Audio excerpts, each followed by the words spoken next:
At the age of 92, I am proud to be able to look back over my life. I can remember situations way back. St. Simon's Episcopal Church, 22nd and Reed, Philadelphia, Pennsylvania.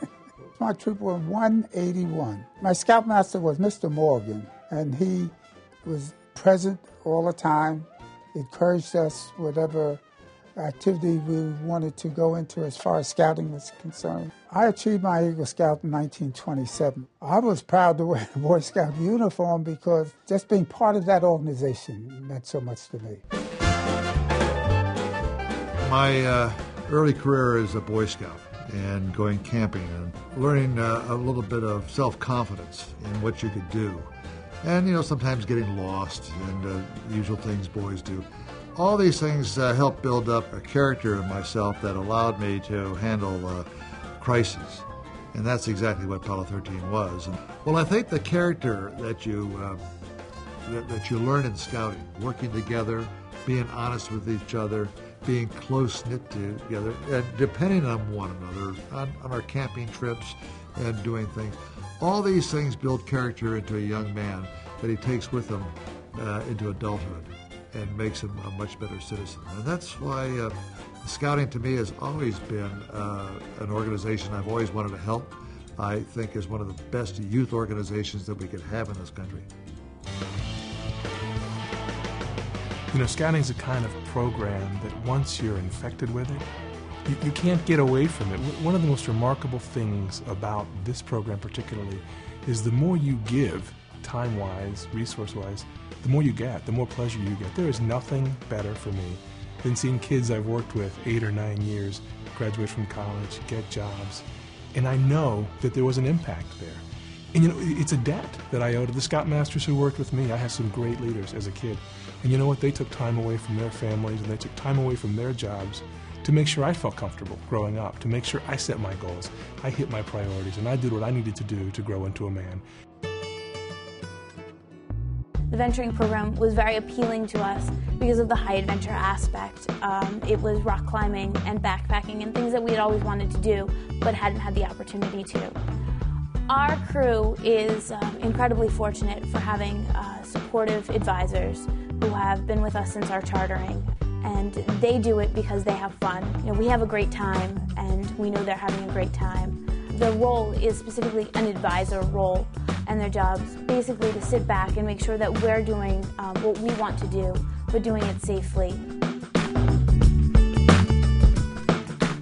Throughout the years, from generation to generation, the Scout leader has been at the heart of the scouting movement, preparing young people to meet challenges, to maintain values, to make the right choices in life, to be leaders themselves.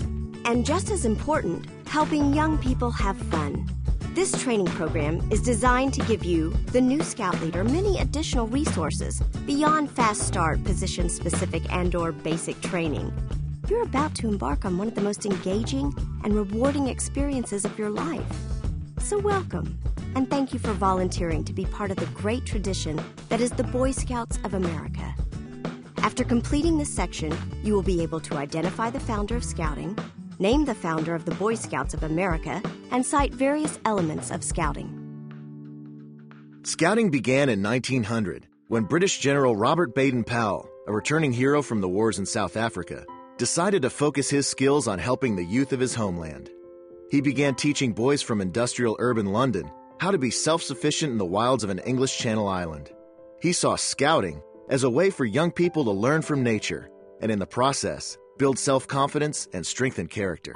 In 1908, Lord Baden-Powell published his original manual, entitled Scouting for Boys, and soon the concept of scouting began to spread around the world. The birth of Scouting in America came in 1910. William D. Boyce, an American businessman visiting London, was lost in the fog and aided by a scout who refused a tip. Scouting came to America as a result of this unknown scout and his good turn. Boyce decided the program was ideal for America to develop the kind of citizens needed in the decades ahead. And he was right. Scouting was a perfect fit for our growing, aspiring nation. On February 8, 1910, the Boy Scouts of America was officially incorporated in the District of Columbia. And by 1912, Boy Scout troops had been organized in every state. As America was becoming an industrial giant, Boy Scouts served energetically on the home front, selling bonds and stamps, growing food in Boy Scout gardens, collecting peach pits for gas mask filters, and locating walnut trees for rifle stocks. 20 years later, in World War II, Scouts did their part back home with scrap drives and poster campaigns. Over the course of the first half of the 20th century, the Boy Scouts of America won the hearts of millions of Americans and secured their place as a vital American institution. From the beginning, the founders of the BSA took Baden-Powell's philosophy and made it America's program for boys. The first American Scouting guidebook, Handbook for Boys, is one of the best-selling books in history. The founders also created a program of ranks and merit badges to recognize the effort and dedication of Scouts. Merit badges are based on vocational and avocational interests, and advancement is earned as a Scout learns new skills. This has instilled an enduring culture of achievement for the Boy Scouts. The ranks a Scout earns build upon one another, the lessons of one rank used in the next. The Scout's skill and knowledge grow and grow, and with effort and determination, he can achieve Boy Scouting's highest honor, and to this day, a recognized symbol of outstanding character, the Eagle. Another BSA tradition is to gather every few years for a national jamboree in celebration of the ideals of Scouting. And every 4 years, Scouts from around the globe come together for the World Jamboree. Scouting has evolved through the years to keep pace with the changing America, but our mission, vision, and values remain constant. The mission of the Boy Scouts of America is to prepare young people to make ethical and moral choices over their lifetimes by instilling in them the values of the Scout Oath and Scout Law. On my honor, I will do my best to do my duty to God and my country and to obey the Scout Law, to help other people at all times, and to keep myself physically strong, mentally awake, and morally straight. I, John Crawford, promise to do my best, to do my duty, to God and my country, to help other people, and to obey the law of the pack. As a venturer, I promise to do my duty to God and help strengthen America, to help others, and to seek truth, fairness, and adventure in our world. And when a Boy Scout memorizes the Scout Law, these qualities remain with him for a lifetime.